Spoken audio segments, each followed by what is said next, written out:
अभी justify class में आप सभी का स्वागत है एक बार फिर से। आज हमें स्टार्ट करना है माइटोकॉन्ड्रिया क्या होता है। लाइसोसोम क्लियर था बच्चों आप लोगों को कि क्या होता है लाइसोसोम? एक बार मुझे मैसेज करके बताओ, क्या लाइसोसोम आप सभी का टॉपिक क्लियर था? लाइसोसोम ये रहा पीछे वाला, देखिए यहाँ पर कुछ नहीं था।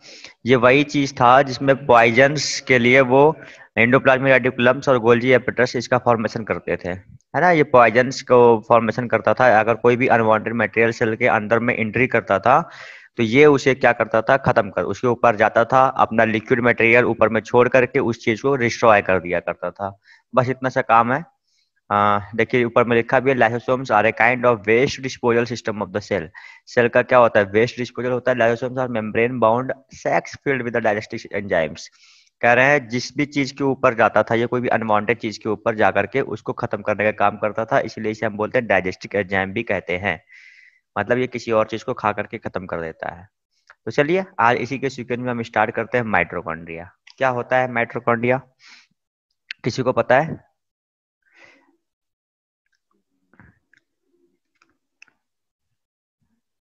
एनीबॉडी एल्स, कोई भी जानता है कि माइटोकॉन्ड्रिया क्या होता है? चलिए पढ़ाने के बाद फिर दोबारा से देखते हैं। वैसे आज बच्चे बहुत कम, पता नहीं क्यों, सिक्स बच्चे हैं बस। कोई बात नहीं, 6 बच्चे हैं, है तो सही। आओ देखते हैं।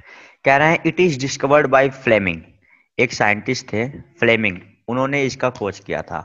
इसके बाद कह रहे हैं सेकंड टॉपिक है इसमें, it is known as the power house of the cell. सिर्फ एक टॉपिक आज पढ़ाऊंगा, बट ये टॉपिक थोड़ा सा लंबा है, इसलिए जो है इसको ध्यान से एक एक करके समझते रहिएगा। कह रहे हैं कि it is known as the power house of the cell.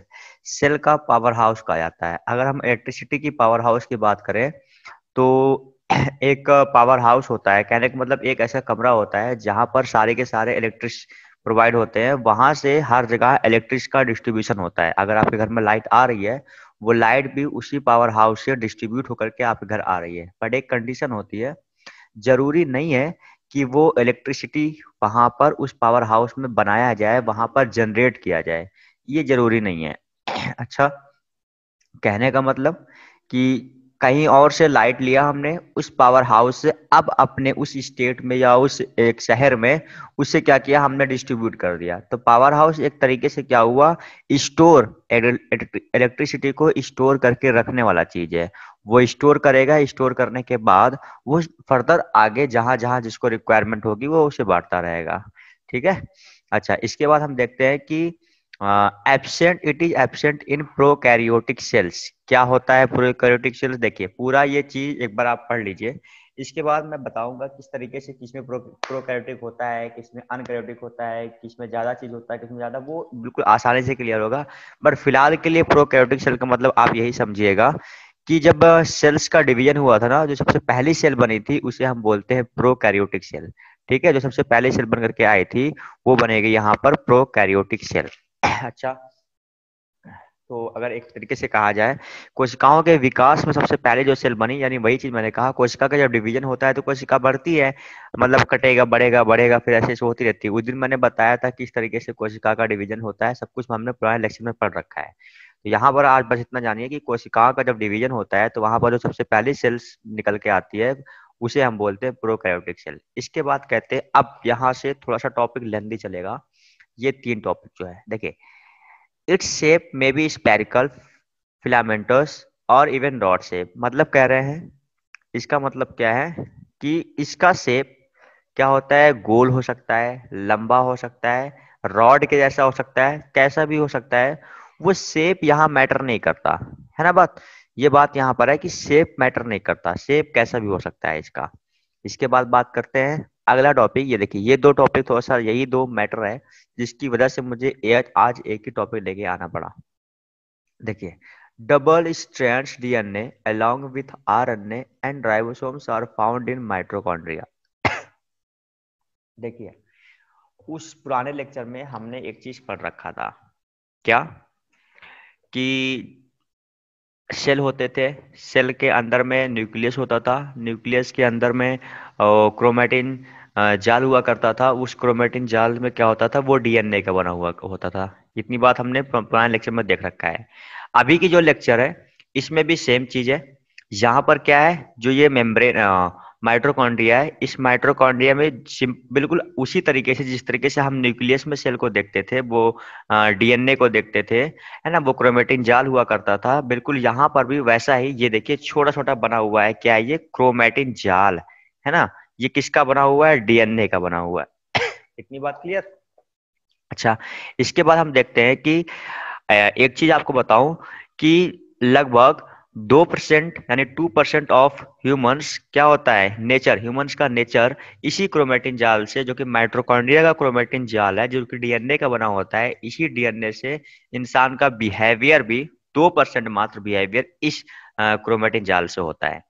ठीक है, मतलब ये डिपेंड करता है कि इसी की वजह से इंसान का बिहेवियर किस तरीके से हो। 2% की चांसेस है कि इंसान के बिहेवियर के बारे में यहाँ से पता चलता है।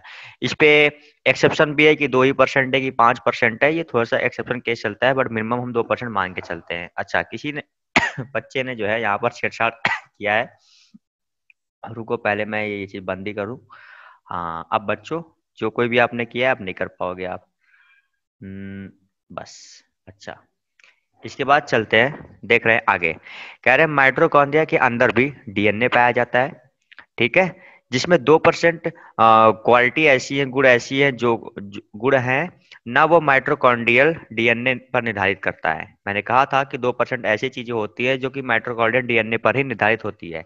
जैसे अगर मैं 2% में बात कर लूँ, जैसे कि जितनी भी रेस्पायरेशन से रिलेटेड चीजें होती हैं ह्यूमंस में, फॉर एग्जाम्पल अगर लंग्स में पानी आना, है ना, और लंग्स का सिकुड़ना, और एस्थमेटिक प्रॉब्लम्स, जितनी भी ये सांस से संबंधी प्रॉब्लम होती है ना, वो मैटर करती है इसी डीएनए से, जो कि माइटोकॉन्ड्रिया का डीएनए होता है। इतनी बातें क्लियर?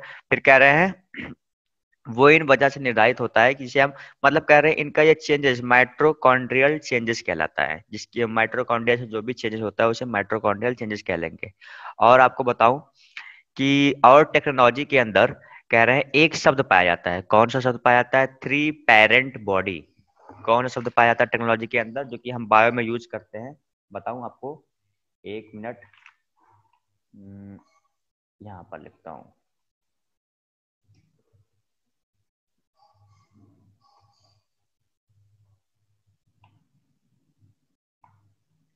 ये, हाँ, थ्री पेरेंट बेबी, ये एक शब्द पाया जाता है, एक वर्ड पाया जाता है, जिसे बायोलॉजी में इसका यूज हम करते हैं। ठीक है, तो क्या है ये चीज? कह रहे हैं कि अगर किसी परिवार में किसी बच्चे के अंदर माइटोकॉन्ड्रियल डीएनए की वजह से कोई भी प्रॉब्लम्स आती है, किसी बच्चा है, उस बच्चे में माइटोकॉन्ड्रियल डीएनए की वजह से कोई भी प्रॉब्लम आती है, मतलब ये जो डीएनए मैंने आपको दिखाया यहाँ पर डिस्प्ले पर, एक मिनट फिर से वापस से मैं यहाँ पर जाता हूँ। हाँ, और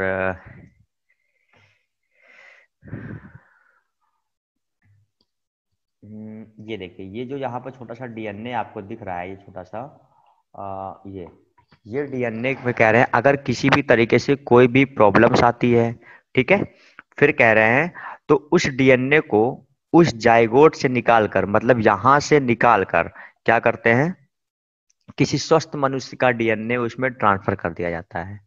तो क्या होता है, ह्यूमन सही हो जाते हैं। यानी वो बच्चा जिसका डीएनए डैमेज है, डीएनए किसका, डीएनए माइटोकॉन्ड्रिया के अंदर मिलने वाला डीएनए में अगर किसी भी प्रकार की कमी है, तो वो उस कमी को दूर करने के लिए हम क्या कर सकते हैं, इस डीएनए को निकाल कर कोई और डीएनए डाल दें, किसी स्वस्थ मनुष्य का डीएनए, तो फिर काम हो जाएगा। लेकिन बात निकल के आई कि क्या सर ये पॉसिबल है? हमारे शरीर के अंदर लगभग ट्रिलियंस ऑफ सेल्स पाए जाते हैं, और ट्रिलियंस ऑफ सेल्स के अंदर में माइटोकॉन्ड्रिया पाए जाते हैं। तो क्या ये पॉसिबल है कि एक एक सेल को पकड़ करके आप उसके अंदर के डीएनए को चेंज कर दीजिए? तो मैंने कहा जी नहीं सर, ऐसा पॉसिबल नहीं है। फिर कैसे, फिर क्या करेंगे अगर ऐसा पॉसिबल नहीं है? तो कह रहे हैं कि आपको बनाने वाली, यानी हमें, आपको, आप सबको बनाने वाली जो सेल होती है ना, जिसका नाम है जाइगोट सेल, ठीक, कह रहे हैं जिसे हम युग्मनज कहते हैं, जाइगोट सेल को हम हिंदी में युग्मनज कह देते हैं, ठीक है। तो कह रहे हैं जो हमें, आपको, आप सबको बनाने वाली एक सेल होती है जिसका नाम है जाइगोट सेल, जो कि एग और स्पर्म, माता पिता के एग और स्पर्म्स के मिलने से बनती है, ठीक है। पेरेंट्स के एग और स्पर्म्स के मिलने से बनती है। उसी जाइगोट सेल में ही हम क्यों ना ऐसा कुछ कर दे, क्यों ना हम ये कार्य कर दे कि जो युग्मनज बना है, जो ये जाइगोट सेल बना है, उसके डीएनए को चेंज कर दे और माइटोकॉन्ड्रिया के डीएनए को बदल दो। यानी कहने का मतलब माइटोकॉन्ड्रिया के इसी डीएनए को आपको बदलना है, सिंपल सी बात है। बट क्या कर रहे हैं, क्या हम सबका सेल तो पकड़ पकड़ के माइटोकॉन्ड्रिया के इस डीएनए को हम बदल नहीं सकते हैं। तो क्या कह रहे हैं कि जो माता और पिता की जो एग और स्पर्म से हमारा फॉर्मेशन हुआ है, उस समय जो जाइगोट सेल बनता है, वहीं पर ही इसके माइटोकॉन्ड्रियल डीएनए को आप बदल दो, ठीक है। जब बदल दिया तो क्या हुआ, अब बेबी बॉर्न होगा और उसके आने वाली आगे की भी पीढ़ी जो भी चलेगी जनरेशन बाय जनरेशन, सब में प्रॉब्लम रहेगी नहीं और वहीं से चेंजेस होना स्टार्ट हो जाएगा। मतलब किसी एक पर्टिकुलर एक बच्चे को पकड़ करके उस बच्चे का डीएनए, माइटोकॉन्ड्रियल डीएनए को, माइटोकॉन्ड्रियल डीएनए का कहने का मतलब माइटोकॉन्ड्रिया के अंदर मिलने वाले डीएनए को चेंज करने से बेहतर है कि जब माता और पिता के थ्रू जो वो जाइगोट सेल बनता है, आप वहीं पर चेंज कर दो, उसके बाद वो बच्चा डेवलप करेगा, उसमें कोई कमी नहीं रह जाएगी। तो ये एक प्रोसेस था जिसके थ्रू उसके बाद क्या होगा, बच्चे की ग्रोथ किस तरीके से होगी, वो सेल डिवीजन होगा, फर्दर डिवीजन होगा। इसी तरीके से इंसान की ग्रोथ होती है, लंबाई चौड़ाई मोटाई सब कुछ होता है। तो वो जब ग्रोथ होना स्टार्ट करेगा तो वो सेल भी ग्रोथ करना स्टार्ट करेगी। और जब सेल ऑलरेडी सही है, वहां पर कोई दिक्कत नहीं है, हमने चेंज कर दिया उस सेल को, तो वो सही सेल आपस फर्दर जो है डिवीजन होती रहेगी इस तरीके से। अब वो बच्चा बिल्कुल स्वस्थ रहेगा, है ना। पहला ये ऑप्शन था किसी स्वस्थ मनुष्य का डीएनए वहां पर निकाल कर डाल दो, बट सर ये पॉसिबल नहीं है कि because of trillions of cells हमारी बॉडी के अंदर मिलते हैं, तो एक एक सेल को पकड़ कर डीएनए हम चेंज नहीं कर सकते। हम क्या कर सकते हैं, जो एग और स्पर्म्स के मिलने से जो हमारा फॉर्मेशन हो रहा है, जिस जाइगोट सेल का फॉर्मेशन हो रहा है, उसी जाइगोट सेल्स के अंदर मिलने वाले इस माइटोकॉन्ड्रियल डीएनए को हम चेंज कर देंगे। इसके बाद फर्दर वो डीएनए, मतलब ये सेल्स का डिवीजन होता रहेगा और हमारा काम होता रहेगा। मैंने इसी टर्म यूज किया था three parent baby. Three parent baby का कहने मतलब पेरेंट्स दो, मतलब एक तो माता और पिता हो गए, उसके बाद एक बेबी, इन्वॉल्वेशन तीन लोग का हुआ ना, तो वही कह रहे हैं थ्री पेरेंट्स बेबी, इसीलिए मैंने इसका नाम दिया थ्री पेरेंट्स बेबी, ठीक है। अब आगे जाइगोट से शुरुआत होती रहेगी। इसके बाद देखते हैं ये लास्ट वाला टॉपिक, इसमें लिखा है कि the energy required for various chemical activities needed for life is released by mitochondrial in the form of ATP, adenosines triphosphate molecules. क्या है ये चीज, एक बार इसकी शुरुआत देखते हैं। ये चीज क्या होता है, एटीपी, एडेनोसिन्स ट्राइफॉस्फेट मॉलिक्यूल्स, बहुत लोगों को पता होगा, बट शायद आज जितना अच्छे से हम इसे पढ़ने जा रहे हैं उतना डीपली शायद ना पता हो। और मेरे ख्याल से ये काफी इम्पोर्टेंट है। यही एक चीज है जिससे पता चलता है जो हम खाना खा रहे हैं, वो खाना हम हमारे बॉडी में किस तरीके से काम कर रहा है ना। इसलिए वो बहुत ही इम्पोर्टेंट होता है ये जानकारी लेने के लिए कि जो हम खाना खा रहे हैं वो खाना हमारे शरीर में किस तरीके से इम्पोर्टेंट है। तो आइए एक एक करके डिस्कस करते हैं इस मैटर पर भी। कह रहे हैं हमारे शरीर को ऊर्जा यानी एनर्जी की रिक्वायरमेंट होती है, और हम कहते हैं व्हाट इज फूड, तो यही निकल के आता है कि भाई साहब एनर्जी प्राप्त करना यानी कि खाने को खाकर एनर्जी प्राप्त करना ही जो फूड कहलाता है। बट होता है सही है, बट कह रहे हैं हमारे शरीर को क्या होता है, ऊर्जा यानी एनर्जी की रिक्वायरमेंट होती है। यानी जो जितना भोजन हम लोग जितना भी टाइप का भोजन खा ले, उन सब चीजें से कुछ ही चीजें हैं जो हमें मिलते हैं। जैसे चार पांच चीजें, जैसे carbohydrate, proteins, fat, minerals and water. यही पांच चीजें हैं जो उन सब से मिलता है ना। Carbohydrates, proteins, fat, minerals and water, ये पांच चीजें हमें चाहे जो चीज आप खा लो उनसे यही चीज मिलता है। कह रहे हैं कार्बोहाइड्रेट की बात करते हैं, क्या होता है। कह रहे हैं कार्बोहाइड्रेट की जो सबसे बेसिक यूनिट होती है ना, वो ग्लूकोज होती है। सामान्यतः हम जो भी भोजन करते हैं, है ना, वो क्या होता है, लार्ज इंटेस्टाइन्स के माध्यम से एब्जॉर्ब कर लिया जाता है। मतलब हमने जो कुछ भी खाया वो गया लार्ज इंस्टेंटाइन से, वो उसे एब्जॉर्ब कर लिया गया। उसके बाद क्या हो रहा है, एब्जॉर्ब हो गया, उसके अंदर ग्लूकोज फॉर्म में ही खाने को एब्जॉर्ब किया जाता है। लार्ज इंटेस्टाइन्स क्या करता है, हमारे खाने को ग्लूकोज फॉर्म में कन्वर्ट करके उसे एब्जॉर्ब करता है। मतलब जान लीजिए, कहने का मतलब एक बॉक्स है ना, उस बॉक्स को हम स्टोमच कह रहे हैं। तो एक बॉक्स होता है जिसमें हमने कुछ जो कुछ भी खाया वो उसमें चला गया, जाने के बाद जिसके चारों तरफ ब्लड वेसल्स लगे होते हैं, मतलब वो कह लीजिए पतली पतली पाइप होती है, वो बॉक्स है, उस बॉक्स के सब तरफ पतली पतली पाइप लगी, जिसे हमने नाम दे दिया ब्लड वेसल्स। कहने का मतलब हमारे पेट को स्टमच कहा जाता है, हमने खाना खाया, स्टमच में गया, स्टमच के सभी तरफ ब्लड वेसल्स लगी होती हैं। कह लीजिए ब्लड ब्लड वेसल्स क्या करता है, पचे हुए भोजन को अपने में शामिल करता है, मतलब जो भोजन डाइजेस्ट हो जाता है, ये उस डाइजेस्ट भोजन को अपने में शामिल कर लेता है, मतलब अपने में ले लेता है और उसे ट्रांसपोर्ट कर देता है, क्योंकि ब्लड को ट्रांसपोर्टिंग सिस्टम भी कहा जाता है। इसलिए ब्लड क्या करता है, वहां से भोजन को लेता है और भोजन को ट्रांसपोर्ट कर देता है ना।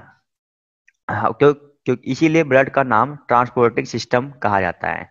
ठीक है, कह रहे हैं तो भोजन के साथ ये जो भी जितने भी ट्रांसफर होने वाले एलिमेंट्स हैं, कौन कौन से, प्रोटीन, कार्बोहाइड्रेट, ये इसे लेकर सेल तक पहुंचा, यानी हमने खाना खाया, खाना वो स्टोमच में गया, स्टोमच से ब्लड सेल्स ने उसे अपने में लिया, अपने में ले जाने के बाद मतलब ब्लड सेल्स, ब्लड अपने में लिया कहने का मतलब ब्लड उसे अपने में ब्लड वेसल्स के थ्रू लिया और लेकर के सेल के पास पहुंच गया कि भाई साहब इस व्यक्ति ने खाना खाया है, अब आपको यहाँ से एनर्जी की रिक्वायरमेंट या जिस खाने से जो भी चीज आपको चाहिए, सेल भाई साहब आप इसे ले लो। तो क्या हुआ, ब्लड सेल्स लेकर सेल तक पहुंचा, तो सेल इसे अपने पास इसे रख ली। कुछ और ज्यादा अमाउंट में अगर वो खाना है, यानी कुछ सेल को जितना चाहिए था सेल ने ले लिया, अब इसके बावजूद जो खाना एक्स्ट्रा बच गया, वो क्या किया, ब्लड उसे लेकर के लीवर के पास चला गया और वहां जाकर ग्लूकोज को ग्लाइकोजन में कन्वर्ट करके रख लिया। लीवर क्या किया, उस खाने को हमारा स्टोमच ऑलरेडी ग्लूकोज फॉर्म में कन्वर्ट कर चुका था, ब्लड ने उस ग्लूकोज को ले जाकर के पहले किसको दिया, सेल को दिया, सेल ने उसमें से जितना उसको चाहिए था ले लिया, फर्दर बचे हुए सब्सटेंस को वो क्या किया, ले जाकर लीवर के पास किया। तो लीवर ने क्या किया, पहले उस ग्लूकोज को ग्लूकोजन में चेंज कर लिया, कन्वर्ट कर लिया, इसके बाद उसको रख लिया। कह रहे हैं तो क्या होता है कि तो जो मोटे लोग होते हैं उनमें क्या होता है, उनके अंदर बीमारी के रूप में फैटी लीवर पाया जाता है ना, क्योंकि जो अतिरिक्त भोजन हमने खाया, मतलब जो ज्यादा अमाउंट में हमने भोजन खा लिया था, वो ब्लड सेल्स के पास गया, सेल्स ने कहा कि भैया अब यहाँ पर जगह नहीं है, अब आप लेकर के इसे जाओ। तो क्या हुआ, तो ब्लड सेल्स के माध्यम से इधर उधर, यानी अब ब्लड वेसल्स के माध्यम से वो सेल में लेकर के, मतलब ब्लड वेसल्स के माध्यम से वो चीज अब इधर उधर बॉडी के अंदर सर्कुलेट करने लग गई, है ना। तो फिर क्या हुआ, सेल ने कहा कि जगह नहीं है, तो यार ये मतलब अब ब्लड ने क्या सोचा कि भैया ये तो शरीर के लिए जरूरी है, अब सेल भाई साहब के पास जगह नहीं है, तो क्या हुआ, हम इसे तो वेस्ट कर नहीं सकते। तो क्या हुआ, वो इसे ले जाकर के लीवर के पास चला गया, लीवर के पास जाकर के इसे संरक्षित कर देते हैं, मतलब लीवर ने क्या किया, उसे लेकर के संरक्षित कर लिया। फिर कह रहे और फूल फूल कर वो मोटा हो गया। जो व्यक्ति मोटे होते हैं उनका लीवर ज्यादा मोटा हो जाता है, इसलिए व्यक्ति मोटा होता है।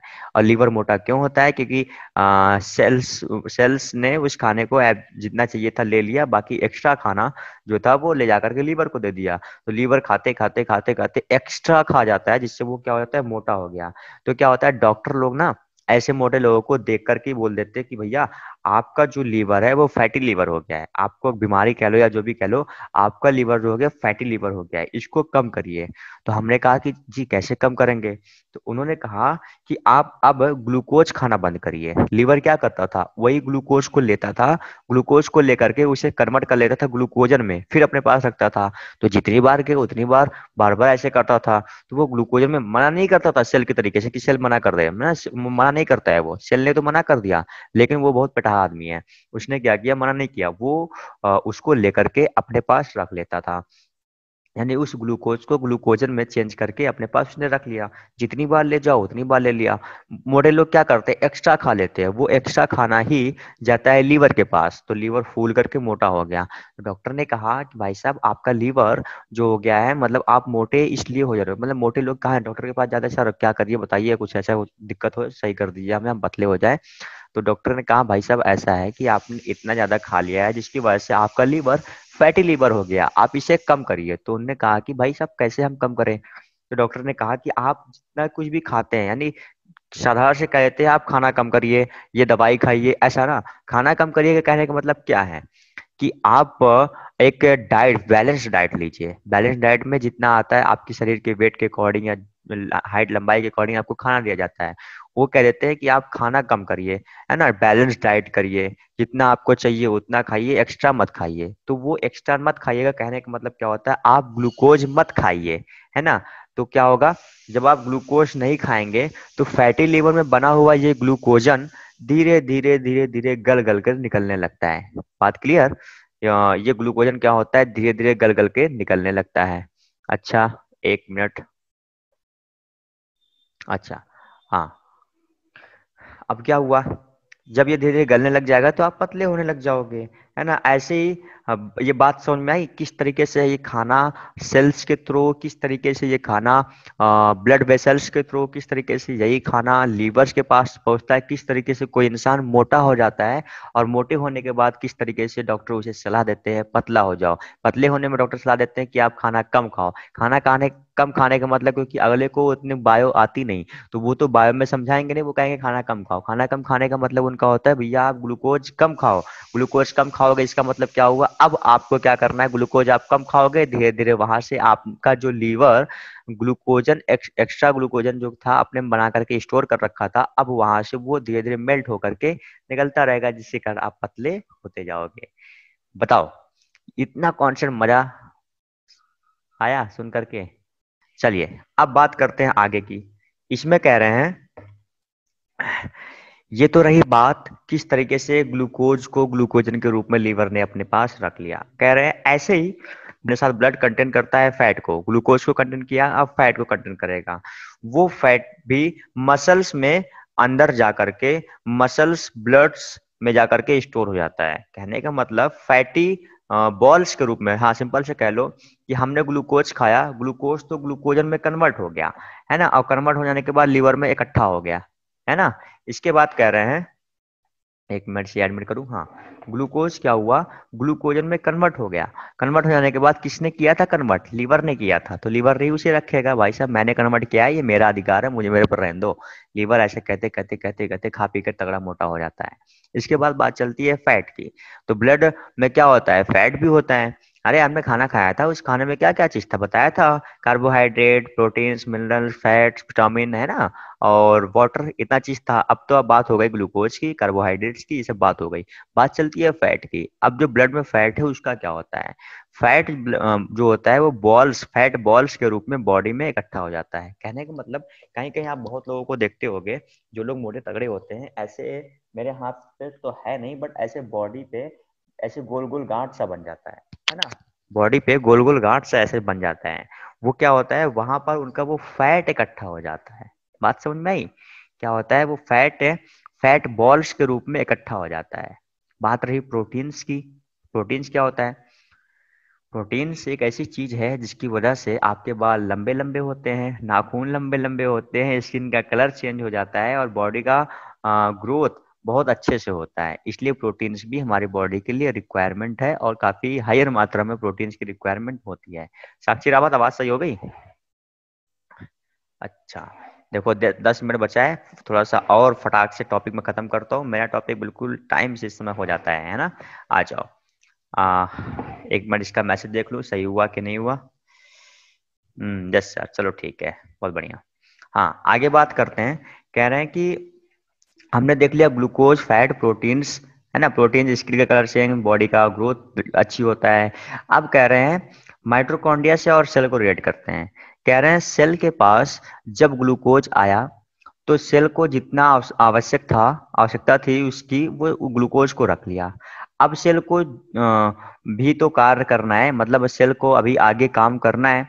तो सेल तो खाली यही नहीं करेगा कि ग्लूकोज को लेता रहेगा, फैटी फैट हो जाएगा ना, जिसके जैसे वो हुआ था, है ना, लीवर हुआ था।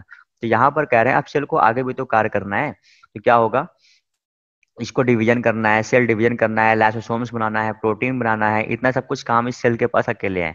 इन सब काम को करने के लिए सेल को क्या करना पड़ेगा, मेहनत करना पड़ेगा। मेहनत कहने का सेंस, सेल को क्या करना पड़ेगा आगे, ऊर्जा यानी एनर्जी की रिक्वायरमेंट होगी। तो सेल क्या करेगा, माइटोकॉन्ड्रिया के पास गया, है ना। माइटोकॉन्ड्रिया इनका एक लोकेशन होता है जहां पर ये सेल क्या करता है, उस खाने से मिली हुई ग्लूकोज से वो एनर्जी को स्टोर करता है माइटोकॉन्ड्रिया में। कहने का मतलब वो उस ऊर्जा जो कि खाने से मिली है, जिसे हम एनर्जी कह रहे हैं, वो एनर्जी को वो माइटोकॉन्ड्रिया में सेल स्टोर करके रखता है। अब जब सेल को काम है, भाई जब तिजोरी में पैसे रखे हो, जब आपको काम है तो आप तिजोरी से पैसे निकालने जाओगे। सेम इसी तरीके से सेल को जब ये सब काम करना है, लाइसोसोम बनाना है, सेल डिवीजन करना है, प्रोटीन बनाना है, तो सेल क्या करेगा, माइटोकॉन्ड्रिया के पास जाएगा, जहां पर ये अपना भोजन लेकर पहुंच जाते हैं। मतलब अभी तो मैं बता रहा हूँ किस तरीके से ये भोजन लेकर पहुंच जाते हैं। मतलब ग्लूकोज सेल्स क्या हुआ, माइटोकॉन्ड्रिया पर अपना भोजन लेकर पहुंच गए। वहां पर ये जो ग्लाइकोजन फॉर्म में ग्लूकोज है, इसका डाइजेशन होता है। मतलब अभी तो इसको जो ग्लूकोज मिला, अभी देगा बाद में तो लेगा, अभी देने की बात चल रही है। ये जब अपना ग्लूकोज बनाया था, है ना, सेल ने ग्लूकोज को लिया था, इस ग्लूकोज को ले जाकर के माइटोकॉन्ड्रिया को दे दिया, माइटोकॉन्ड्रिया को दे दिया। अब क्या हो रहा है, माइटोकॉन्ड्रिया पर इसका डाइजेशन हो रहा है, जिसकी वजह से वायुमंडल में उपस्थित, यानी वायुमंडल में, जिसकी वजह से ये ग्लूकोज, पहले ग्लूकोज का C6H12O6 शायद इसका फॉर्मूला होता है, देख लेना एक बार। तो कह रहे हैं कि ये ग्लूकोज ऑक्सीजन से रिएक्शंस करके ऑक्सीजन की प्रेजेंस में कार्बन डाइऑक्साइड में और वाटर में टूट जाता है। मतलब देखो एक बार फिर से क्या हुआ था, ये ग्लूकोज जो कि वाटर ये ब्लड वेसल्स के थ्रू सेल्स के पास ग्लूकोज पहुंचा, ग्लूकोज को वो सेल ने ले जा करके अपने ही अंदर मौजूद माइटोकॉन्ड्रिया के पास पहुंचा देने के लिए। तो माइटोकॉन्ड्रिया में क्या हो रहा है कि ये ग्लूकोज फॉर्म में ग्लूकोजन फॉर्म में ग्लूकोज है, इसका ये डाइजेशन करेगा, और इसकी वजह से ग्लूकोज ऑक्सीजन से रिएक्शंस करके, यानी कहने का मतलब ग्लूकोज ऑक्सीजन के साथ रिएक्शंस करके क्या हो जाएगा, ऑक्सीजन की प्रेजेंस में कार्बन डाइऑक्साइड और H2O में टूट जाता है, और यहीं पर ऊर्जा यानी एटीपी के फॉर्म में हमें मिलती है, जो सेल के अलग अलग पार्ट्स में जाकर अपनी अपनी एनर्जी को ट्रांसफर कर देती है। तो यहाँ पर हमने क्या देखा कि एक तरीके से हमने ये देखा किस तरीके से एनर्जी खाने का यूज हम कर सकते हैं, किस तरीके से माइटोकॉन्ड्रिया, अब वो सेल ने उस क्या बोल रहे माइटोकॉन्ड्रिया को दे दिया स्टोर करके, भैया तुम रखो, जब मुझे जरूरत पड़ेगी प्रोटीन बनाने के लिए, एनर्जी की जब मुझे जरूरत बनेगी लाइसोसोम्स बनाने के लिए, तब मुझे तुम ये सब कुछ एनर्जी के रूप में मुझे वापस करना। ऐसा कहते हुए ये सेल ने क्या किया था, माइटोकॉन्ड्रिया को अपना ये सब कुछ खाना ले जा करके दे करके स्टोर करके रख दिया था। अब बात समझ में आई है, मजा आया? 5 मिनट बचे हुए हैं और यहाँ पर हुआ मेरा टॉपिक समाप्त। आज का टॉपिक काफी मस्त इंटरेस्टिंग था, है ना, क्योंकि हमें उन सब चीजों के बारे में पढ़ना था जिस वजह से हमारे अंदर बीमारियां आती हैं, हम कैसे मोटे होते हैं, हमें खाना किस तरीके से यूज होता है, ये सब कुछ था, है ना। अरे ये एटीपी देखो, एटीपी का मतलब समझिए आप है बंडल्स ऑफ एनर्जी, है ना, जो कि सेल के अलग अलग अंगों के पास जाकर अपनी अपनी एनर्जी ट्रांसफर करता है, मतलब बंडल्स ऑफ एनर्जी होता है। अब सेल्स को कहीं कुछ चाहिए, कहीं अलग सेल्स कहीं कुछ एनर्जी, थोड़ा एनर्जी ज्यादा एनर्जी चाहिए, उस तरीके से ये बंडल्स ऑफ एनर्जी में जाएगा, उस सेल को एनर्जी दे देगा। इस तरीके से क्या हुआ, सेल्स को अपना वो जो टाइम पर उसने खाना दिया था, उस खाने का सेल बाद में फर्दर यूज कर लेगा। इसी तरीके से यहाँ पर हमने क्या सीखा, हमने सीखा कि हमें एनर्जी कैसे मिलती है, यानी हमें, यानी कौन हमें, हमें कहने का मतलब माइटोकॉन्ड्रिया ने सेल को दिया। अब सेल क्या करेगा, एनर्जी प्रोटीन बनाएगा तो किसके लिए बनाएगा, हमारे लिए बनाएगा। सेल का डिवीजन करेगा किसके लिए करेगा, हमारी ग्रोथ के लिए करेगा। अरे लाइसोसोम्स बनाएगा किसके लिए करेगा, हमारी बॉडी के अंदर अगर कोई चीज घुसा, वो सेल मेम्ब्रेन से होकर के सेल में जाकर घुस गया अनवांटेड थिंग्स, तो सेल लाइसोसोम क्या करेगा, उस पर जाकर के उसको खत्म करेगा।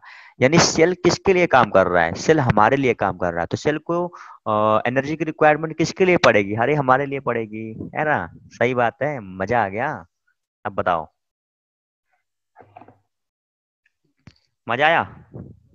चलो ठीक है फिर, चलता हूँ इसी के साथ, आज का टॉपिक बंद करता हूँ, कोई डिस्कशन नहीं होगा, है ना। सब लोग अपना ध्यान रखिएगा, बाय बाय, टेक केयर। आप सभी लोग रात में मिलते हैं 8 बजे दोबारा से करंट की क्लास के साथ, ठीक है। चलिए ठीक है।